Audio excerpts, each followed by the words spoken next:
नमस्कार, आपण पाहत आहात क्राईम अंकुश न्यूज। या न्यूज चॅनलला लाईक करा, शेअर करा आणि सबस्क्राईब करा। राजकीय हस्तक्षेपातून बांधकाम उपविभागातील अभियंत्याने आपलं आयुष्य संपवल्याची धक्कादायक घटना समोर आली आहे। सांगली कृष्णा नदीच्या पात्रात एका कनिष्ठ अभियंत्याचा मृतदेह तरंगताना आढळून आल्याने जिल्ह्यात खळबळ उडाली।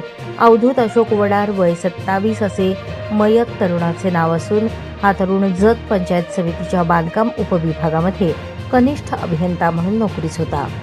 मात्र सरकारी कामात राजकीय हस्तक्षेप करत दबाव टाकण्यात आल्याने अवधूतने हे टोकाचे पाऊल उचलल्याचा आरोप त्याच्या कुटुंबियांकडून करण्यात आला आहे। या प्रकरणी पोलिसांकडून अधिक तपास सुरू आहे।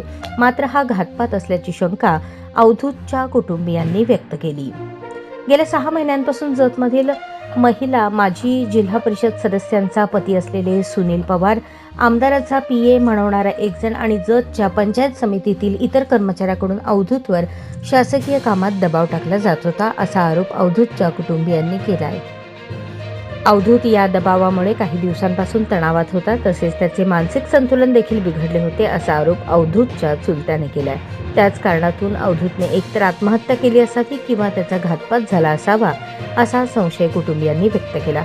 जोपर्यंत जतमधील ज्याच्या विरोधात आम्ही तक्रार दिली आहे त्या व्यक्तींवर गुन्हा दाखल होत नाही तोपर्यंत अवधूतचा मृतदेह स्वीकारणार नाही, असा पवित्रा त्याच्या कुटुंबियांनी घेतला आहे।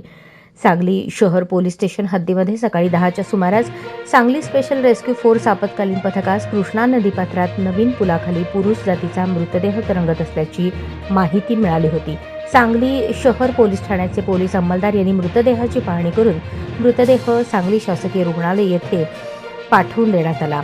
वडार यांच्या नातेवाईकांची माहिती मिळताच नातेवाईकांनी सांगली सिव्हिल हॉस्पिटल येथे येऊन मृतदेहाची पाहणी करत शहानिशा केली, पण अवधूतचा घातपात झाला असावा असाही संशय त्याच्या कुटुंबियांनी व्यक्त केला आहे।